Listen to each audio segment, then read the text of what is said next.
เพราะประมาทขลาดเขลาเมาชีวิตจึงไม่คิดทำทานการกุศลมัวพ่วงแพเอาแต่มั่วหลงตัวตนติดวังวนกุศลธรรมไม่นำพาความตระหนี่ทีหนามากั้นจิตจึงมืดมิดไม่เหหันให้ตัณหาจิตบอดใบ้ไม่ละอวิชชามีดวงตาพร่ามัวไม่กลัวกรรมไม่ได้คิดชีวิตนี้มีน้อยนักมัวเมารักมักหลงไหลให้ถลำไม่สงสารผู้ยากไร้คนใจดำก่อแต่กรรมทำเข็ญเว้นศีลทานคิดให้ดีชีวิตนี้ที่จนยากแสนลำบากยากไร้ไม่แหววหวานอดีตชาติขาดจากศีลและทานไม่เจือจานให้ใครจึงได้จนขอถวายความนอบน้อมแด่พระรัตนตรัยมีพระพุทธเจ้าเป็นต้นขอถวายความเคารพพระมหาเถระพระเถรานุเถระเจ้าคณะพระสังฆาธิการทั่วโลกมีพระเดชพระคุณพระธรรมเสนาบดีเจ้าคณะภาค7วัดพระธาตุดอยสุเทพเป็นต้นและขออำนวยพรแด่ท่านผู้ฟังท่านผู้ชมสาธุชนพุทธบริษัททั้งหลายวันนี้รายการนาวาวังทองของวัดพระธาตุดอยสุเทพออกอากาศทางสถานีวิทยุ2แห่งคือ1สถานีวิทยุพระพุทธศาสนาแห่งชาติและจริยธรรมวัดพระธาตุดอยสุเทพมีพ่อครูวรรลบนามวงพรหมเป็นผู้อำนวยการอาจารย์พระมหาประสิทธิ์ประสาธิโกเป็นหัวหน้าสถานีและอาตมาภาพพระครูปริยัติยานุศาสตร์เป็นผู้บรรยายเป็นประจำทุกวันเวลา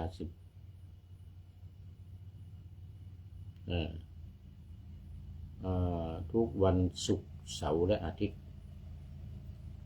ศุกร์เสาร์และอาทิตย์เวลา7:30 นาทีถึง8 นาฬิกาอันนี้พักเช้าพักบ่ายเวลา13 นาฬิกา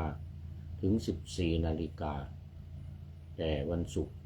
กับวันเสาร์วันอาทิตย์ไม่มี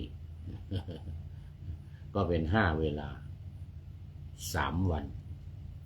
แล้ววันศุกร์กับวันเสาร์นี่มีพักบ่ายอีก2 ชั่วโมงคือวันศุกร์1 ชั่วโมงวันเสาร์2 ชั่วโมงและสถานีวิทยุเพื่อการศึกษาพระพุทธศาสนาและวัฒนธรรมวัดฝายหินตำบลสุเทพอำเภอเมืองจังหวัดเชียงใหม่มีท่านพระครูสมุวิศววรกิจโยเป็นผู้อำนวยการนำออกอากาศ4 วันต่อ1 อาทิตย์นี่นะคือวันพุธเวลา 17-18 นาฬิกาวันศุกร์และวันเสาร์เวลา 14-15 นาฬิกาส่วนวันอาทิตย์เวลา 15-16 นาฬิกานี่ก็4 วัน4 เวลาละ1 ชั่วโมงพักบ่ายหมดสำหรับวันนี้ก็บันทึกเสียงล่วงหน้ามาจากวัดฝายหิน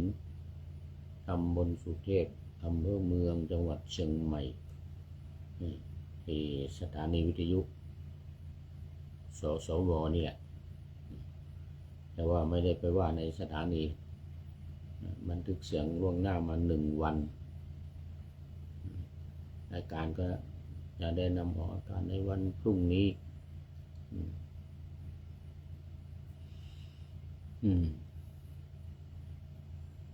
สำหรับวันนี้ก็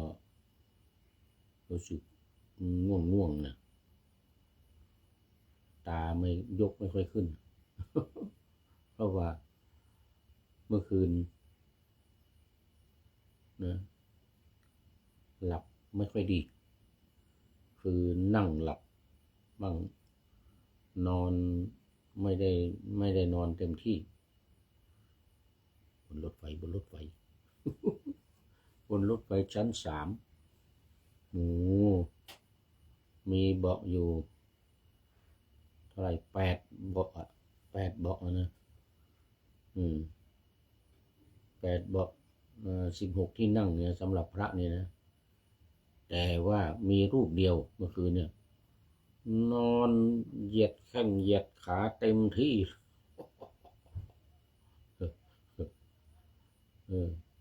ตอนดึกมาก็มีญาติโยมมาอยู่ช่องอื่นมันห้องอื่นนะ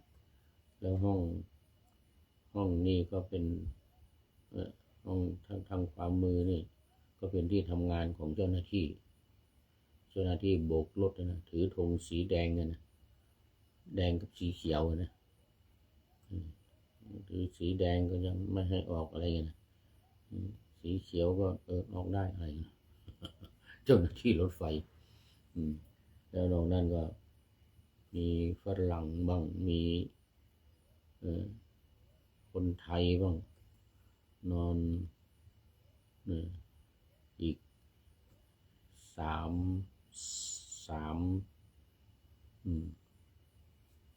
แล้วก็3 ช่องละ4 ที่2 เบาะมีพระรูปเดียวมีผู้พูดเนี่ยรูปเดียวเราก็ได้เบาะ1แล้วก็เบาะตรงกันข้ามนี่อีกนอนเหยียดแข้งไปนู่น นอนหลับสบายเลย8 เบาะ16 ที่มีพระรูปเดียวโอ้แต่ว่ามันนอนบนรถไฟอย่างว่านะก็หลับตื่นเดี๋ยวก็รถเข้าสถานีก็ประกาศเสียงดังลั่นเลยแล้วก็นี่คนเดินผ่านไปมาเนี่ยคุยกันเสียงดังลั่นนี่เนี่ยหลับตื่นเลยตอนนี้ก็รู้สึกง่วงหน่อยนะจัดรายการไปแล้ว1 รายการรายการธรรมทัศน์เดี๋ยวก่อนธรรมะหลังธรรมวัดเย็นสำหรับตอนนี้ก็ธรรมทัศน์ของวัดพระธาตุดอยสุเทพว่าผิดไปหรือเปล่าเมื่อกี้นี่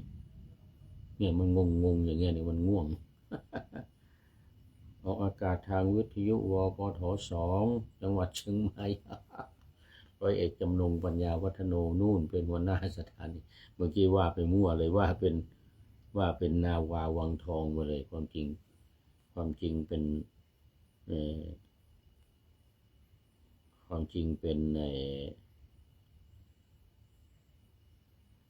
ธรรมทัศน์ออกอากาศทางวปท2แต่ว่ามันเริ่มเป็นนาวาวังทองไปเอาเป็นเอานาวาวังทองก็ดีกว่าเดี๋ยวธรรมทัศน์ก็ค่อยว่าทีหลัง เดี๋ยวกันเปลี่ยนเป็นนาวาวังทองซะ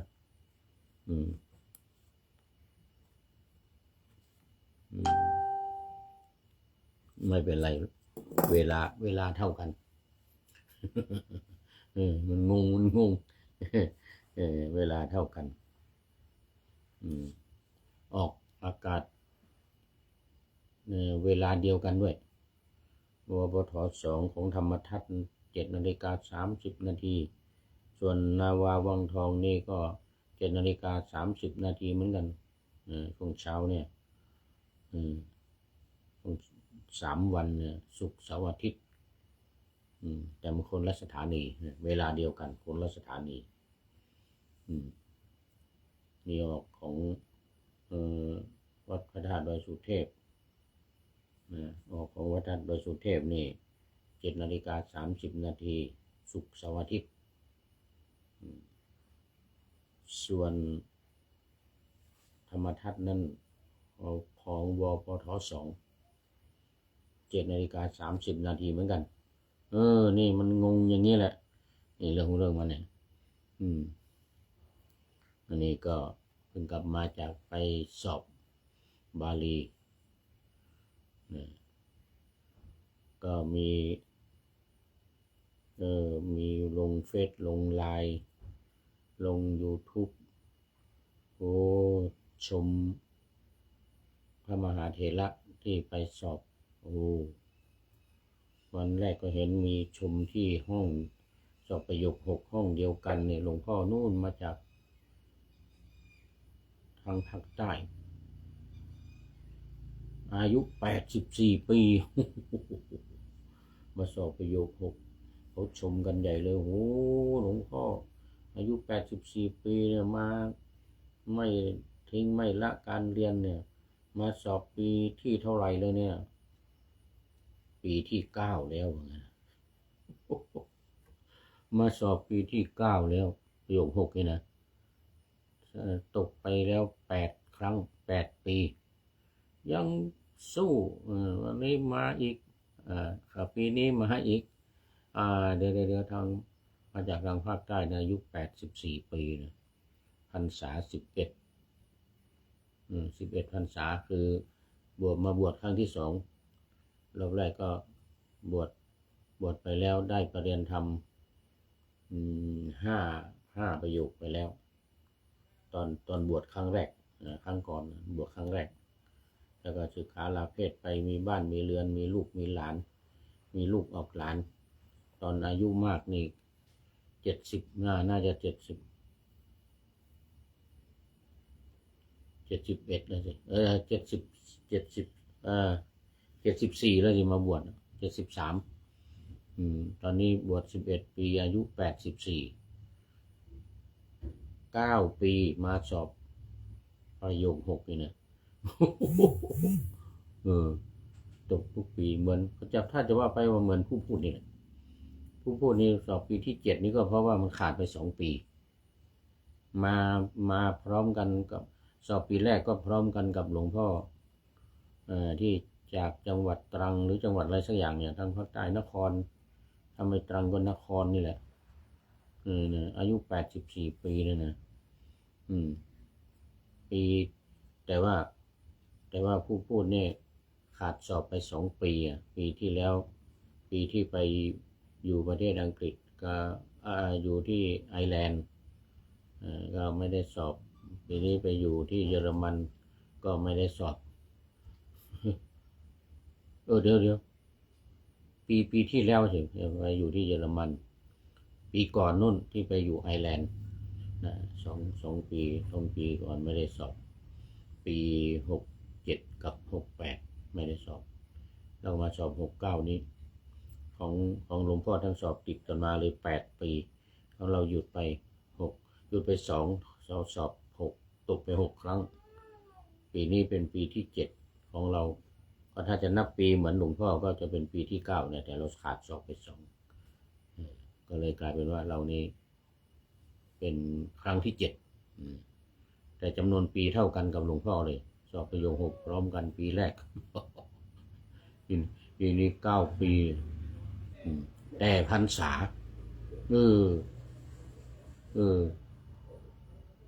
ชมหน่อยพรรษา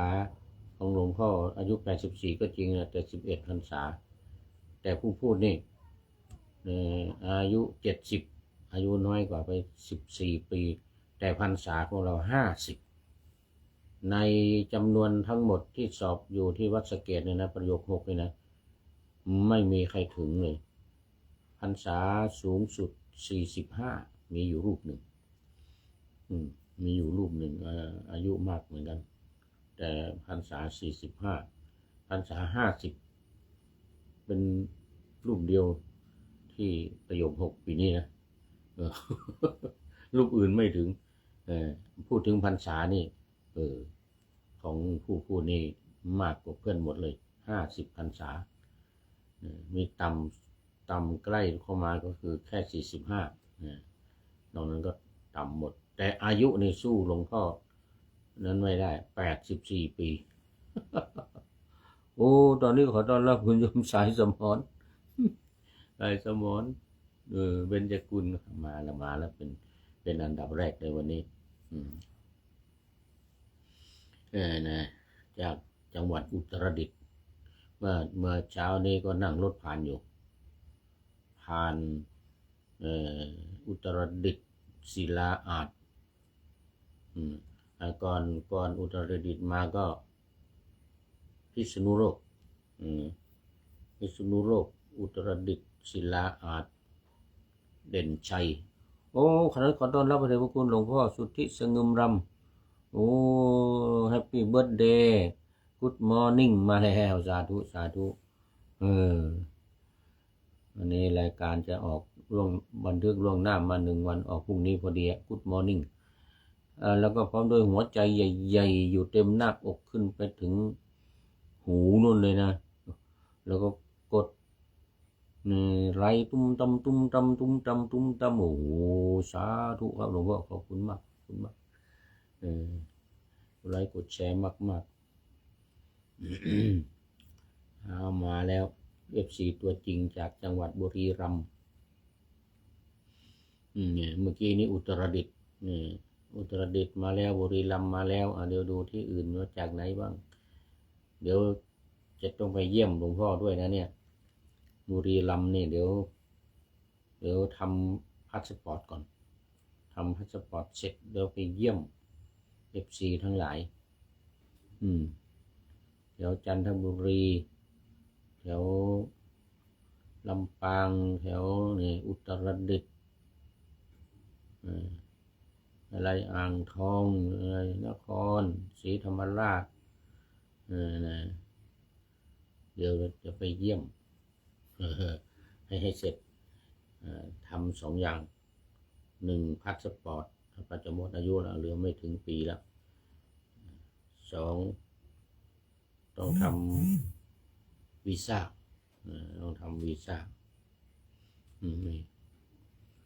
ตอนแรกว่าจะทำวีซ่าไปมินนิโซตาเมืองแจ็คสันวัดพุทธวิหารแต่ก็ปรากฏว่ารู้สึกว่าตอนนี้จังวุ่นวายแล้วก็อีกอย่างหนึ่งรัฐบาลแบนวีซ่าประเทศไทยไม่รู้ว่าจะทำได้หรือเปล่าจะต้องลองดูก่อนถ้ามีบุญวาสนาก็ได้ไปคุณโยมจีรพันธ์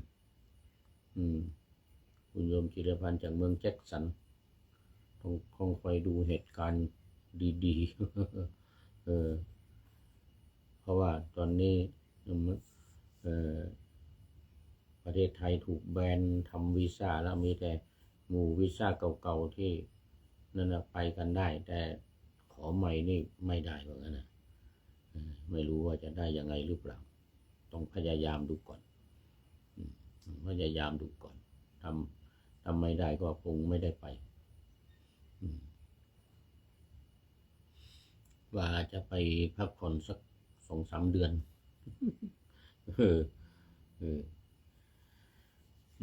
เอาละตอนนี้ก็นะสำหรับรายการของออก2 สถานีนะวันนี้ก็ย้ำเรื่องของหลักการ4วิธีการ6อีกนิดหน่อยก็คือ หนึ่งการท่องพระไตรลักษณ์พระพุทธพระธรรมพระสงฆ์นี่นะสองท่องธาตุสี่ดินน้ำไฟลมสามท่องขันธ์ห้าแล้วก็สี่อริยสัจสี่หัวหมวดสี่หมวดหัวข้อธรรมนี่สี่หมวดนี้ท่องให้จำให้แม่นยำจำได้ทำความเข้าใจให้ตีแตกตีบทแตกเลยนะในแนววิปัสสนานี่ต้องตีบทแตกเขาเรียกตีความหมายขยายความมีเท่าไรอะไรบ้างหมายความว่าอะไรมีเท่าไรอะไรบ้างนี่เป็นส่วนสำคัญเลยทีเดียวนี่ปฏิบัติในสายวิปัสสนานี่นะก็สายของธรรมนาวาวังเนี่ยจากสำนักศึกษาธรรมโดยธรรมนาวานี่ไม่เอาสมถะเอาวิปัสสนาอย่างจริงจังทางขันธ์ห้านี่ต้องเรียนรู้ขันธ์ห้าให้ดีด้วยเนี่ยรูปเวทนาสัญญาสังขารวิญญาณเมื่อกี้นี้ก็จัดรายการธรรมะหลังธรรมวัดเย็นอยู่ในขันธ์ห้าอยู่โอ้สำคัญมากต้องท่องให้จำทำความเข้าใจให้ดีอันนี้เพิ่มเข้ามาในจำนวนวิธีการ6นะแล้วก็เพิ่มการดูกายพิจารณากายเข้ามาอีก6ขั้นตอนมีหมดลมหายใจน้ำดันดินแตกน้ำละลายดินนะเหลือแต่โครงกระดูกแล้วก็โครงกระดูกสลายไปอันนี้พิจารณากาย6ขั้นตอนเพิ่มเข้ามาเป็นวิธีการ6เพิ่มดูขันธ์ห้าเนี่ยดูรายละเอียดของขันธ์ห้าอธิบายทำความเข้าใจให้ดีให้เข้าใจเกี่ยวกับขันธ์ห้าซึ่งสำคัญมากเป็นหมวดแรกในวิปัสสนากรรมฐานเลยทีเดียวขันธ์ห้านี่ถ้าหมวดที่สองก็เป็นธาตุหมวดที่สองเป็นอินทรีย์12ธาตุ18หมวดที่3อินทรีย์22หมวดที่4อริยสัจ4หมวดที่5แล้วก็ปฏิจจสมุปบาทหมวดที่6อันนี้ในอารมณ์ของวิปัสสนานะในอารมณ์ของวิปัสสนาแต่ว่าในธรรมนาวาวังหรือโดยธรรมนาวาของพระเดชพระคุณหลวงพ่อเจ้าคุณอาจารย์ต้นนี่เอามาแค่อะไรขันธ์ห้าแล้วก็ธาตุกรรมฐานนี่ความจริงอยู่ในสมถะแต่ก็อยู่ในขันธ์ห้าด้วยอยู่ในขันธ์ห้าด้วยอยู่ในรูปแต่ในสมถกรรมฐานนั้นเป็นอันนี้เลยสมถกรรมฐานเป็นอารมณ์ของวิปัสสนาอารมณ์ของสมถกรรมฐานเลยธาตุสี่เอาแล้วตอนนี้ก็เข้ามาสู่เนื้อหาของธรรมะในวันนี้ต่อจากเมื่อวันก่อนคือวิหารวิมานพูดถึงชาวทิพย์ที่ทำบุญในชาตินี้แล้วได้ไปเกิดบนสวรรค์บนวิมานอันนี้วิมานนี้ชื่อว่าวิหารวิมานวิมานวัดวิหารแปลว่าวัดแปลว่าที่อยู่โอ้ตอนนี้ขอต้อนรับพี่เนติแก้วเคนกราบนมัสการครับอาจารย์นะไม่ได้พักเลยหรือครับโอ้โหไม่ได้เมื่อวานนี้ต้องรีบกลับมาถึงที่วัดตอนเย็นเมื่อวานนี้เป็นเนติคุณโยมพักดีมึงมาส่งที่วัดส่งเรียบร้อยแล้วก็เลยเดินทางต่อเพราะว่าจะต้องมารีบมาทำพาสปอร์ตโอ้โมทนา เมื่อกี้รายการแรกโมทนาไปแล้วเจ้าภาพถวายพระตาหารเพลเมื่อวานนี้ ไปเยี่ยมเมื่อวานนี้ไปเยี่ยมเนี่ยพี่เนติที่บ้านเลยเขตราชบุรณะไปกรุงธนบุรีเมืองเก่า เมืองเก่าก่อนรัตนโกสินทร์เนี่ยนะเมืองเก่าก่อนรัตนโกสินทร์ดูไปดูมาวันนี้โมทนาพี่เนติเนี่ยเมื่อวานนี้ก็เลยรีบมา แต่มาได้รถขบวน4 ทุ่มครึ่งเมื่อคืนเนี่ยนะตอนเย็นมาก็รีบมาแล้วแต่รถมันติดมาถึงก็ได้รถขบวน4 ทุ่มครึ่งมาถึงที่นี่เที่ยงวันวันนี้มาถึงเที่ยงวัน จะต้องมารีบมาดำเนินการทำพาสปอร์ตใหม่แล้วก็ต้องย้ายสังกัดนี่จากวัดฝายหินนี่ไปวัดดอยสุเทพให้มันตรงกันที่อยู่กับสัมมโนครัวอะไรต่างๆที่จะยื่นทำพาสปอร์ตเนี่ยยื่นทำพาสปอร์ตแล้วตอนนี้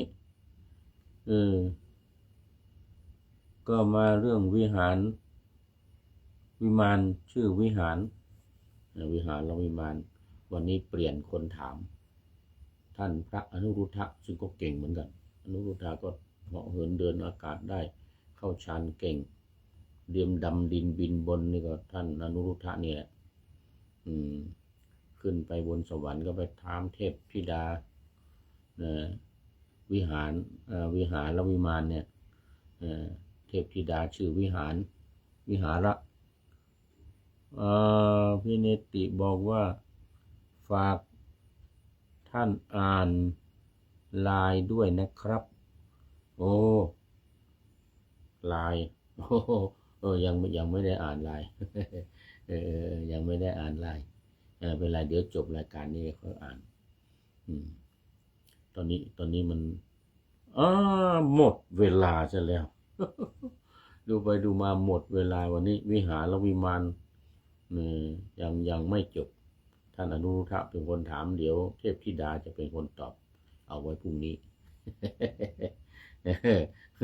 เอาไว้พรุ่งนี้เดี๋ยววันนี้มาดู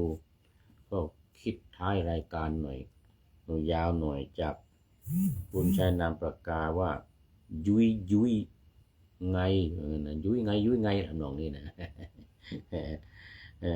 ยมยุยเพราะประมาทคลาดเคล้าเมาชีวิตจึงไม่คิดทำงานทำทานการกุศลมัวพ่วงแพเอาแต่มั่วหลงตัวตนติดวังวนกุศลทำไม่นำพาความตรณีทีหนามากั้นจิตจึงมืดมิดไม่เหหันให้ตัณหาก็คือยังมีตัณหาอยู่ไม่เหหันให้ตัณหาจิตบอดใบ้ไม่ละอวิชชาโอ้โหนี่ไปกันใหญ่เลยอวิชชามีดวงตาพร่ามัวไม่กลัวกรรมว่าไงนะ ไม่ได้คิดชีวิตนี้มีน้อยนักมัวเมารักมักหลงไหลให้ถลำไม่สงสารคนผู้ยากไร้คนใจดำก็แต่กรรมทำเข็นเว้นศีลทานเลยนะตอนนี้มีสุดท้ายเข้ามาอีกคือคุณโยมจิรประภาขันธปราบจากกรุงเทพมหานครสุดท้ายจริงๆวันนี้ เข้ามาในรายการหมดเวลาเสียแล้ว โมทนามาเป็นอย่างยิ่งเข้าสู่เส้นชัยของรายการจริงๆคิดให้ดีชีวิตนี้ที่จนยากแสนลำบากยากไร้ไม่แหววหวานอดีตชาติขาดจากศีลและทานไม่เจือจานให้ใครจึงได้จนโมทนากับเป็นอย่างยิ่งกับ เจ้าของบทประพันธ์คือคุณยุ้ยคุณยุ้ยไง โมทนาเป็นอย่างยิ่ง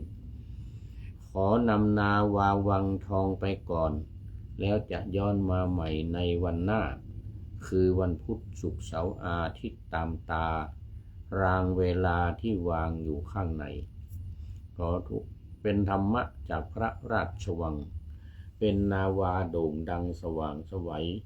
เป็นทองคำล้ำค่ากว่าสิ่งใด ชุบชีวิตจิตใจให้ใสงาม ขอเชิญท่านทั้งหลายนำไปท่องตามคุณของพระรัตนสามพุทโธเมนาโถธัมโมตาม สังโฆเมนาโถยามภาวนา ว่าบ่อยๆซ้ำๆจำในจิต จนมันติดในใจไม่หายหน้านอนนั่งยืนเดินจำทุกเวลา